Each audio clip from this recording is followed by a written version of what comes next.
Bro എങ്ങനെയുണ്ടോ? ചേട്ടാ എങ്ങനെയുണ്ട് ചേട്ടാ പടം? ആക്ഷനൊക്കെയാണ് ആഹാ. എങ്ങനെയുണ്ടായിരുന്നു പടം? എങ്ങനെയുണ്ട് ചേട്ടാ? എങ്ങനെയുണ്ട് ചേട്ടാ പടം? പടം എങ്ങനെയുണ്ട് ചേട്ടാ? എങ്ങനെയുണ്ട് പടം? എങ്ങനെയുണ്ട്? ആക്ഷൻ ആണോ? കൊള്ളാം. മിനിസം കാണുന്ന എഴുതി കണ്ടില്ല. നന്നായിരുന്നു.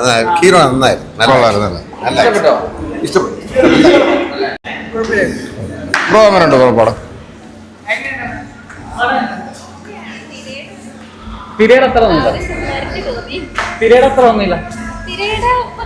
എങ്ങനെയുണ്ടായിരുന്നു പടം? ഇഷ്ടപ്പെട്ടോ? ആക്ഷൻ ആയിരുന്നു അവിടെ? ആക്ഷൻ കൊള്ളാം. ആണോ? നായകനൊക്കെ എങ്ങനെ ഉണ്ടായിരുന്നു? നായകൻ കൊള്ളാം. നോബിള് കൊള്ളാം. നന്നായിട്ടുണ്ട്. എല്ലാവരും നന്നായിട്ടുണ്ട്. മ്യൂസിക് കൊള്ളാം, ക്യാമറ കൊള്ളാം, എല്ലാം നന്നായിട്ടുണ്ട്. തിര പോലത്തെ ഒരു സിനിമയാണോ? തിര പോലത്തെ സിനിമയല്ല. തിര വേറെ, ഇത് വേറെ. ആക്ഷനാണ്. എൻഗേജിംഗ് ആണ് സിനിമ. കൊള്ളാം. ഒന്നാം പകുതി ഗംഭീരമാണ്, രണ്ടാം പകുതി ഇത്തിരി വീക്കായിട്ടുണ്ട്.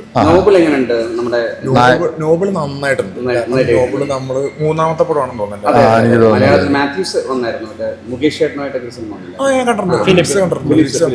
പിന്നെ ഫിലിപ്സ് കണ്ടിട്ടുണ്ട്. പിന്നെ എല്ലാ ഒന്നാമത്തെ പടവും ഞാൻ കണ്ടിട്ടുണ്ട്. അത് കണ്ടിട്ടില്ല. നല്ല മലയാളം പടം ഉണ്ടായിരുന്നു. മറ്റേ ബെന്നി പി നാരായണന്റെ നോബിള് നന്നായിട്ടുണ്ട്. ബാബുരാജ് കൊള്ളാം. മനേഷ് കെ കോമഡി ഒക്കെ ഉണ്ടായിരുന്നു. കൊള്ളാം. അത്യാവശ്യം വർക്കിംഗ് ആണ്. പക്ഷെ അത് ഈ സിനിമയിൽ ആപ്ലിക്കബിൾ ആണെന്നുള്ളതാണ്. മണ്ടനായ കോമഡി, മണ്ടനായ വില്ലൻ വന്നിട്ടുണ്ട്. അതാണ്. പിന്നെ നമ്മുടെ ആശാൻ കൊള്ളാം. കേരള ബ്ലാസ്റ്റേഴ്സിന്റെ കോച്ച് വില്ലനാണ്. നന്നായിട്ടുണ്ട്.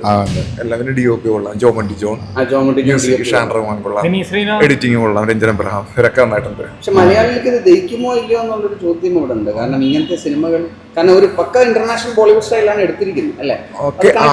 ഫസ്റ്റ് ഹാഫ് അതൊക്കെ ഓക്കെ, നമ്മൾ അത് പ്രതീക്ഷിച്ചു. സെക്കൻഡ് ഹാഫ് ആകുമ്പോഴത്തേക്കും വിനീത് ശ്രീനിവാസന്റെ ചില ദൗർബല്യങ്ങളുണ്ട്. പ്രേമൊന്നും അല്ല, പുള്ളിയുടേതായിട്ടുള്ള ചില ഇത്തിരി കോമഡി ആയിപ്പോയി. ആ ഒരു സാധനം ഇതിനകത്ത് ഇങ്ങനെ കയറ്റിയത് പോലെ അതൊരു മൊത്തത്തിലുള്ള ഒരു കല്ലുകടിയായിട്ട് തോന്നിപ്പോയി സെക്കൻഡ് ഹാഫിൽ. ബാക്കിയില്ല, ഓക്കെ കുഴപ്പമില്ല.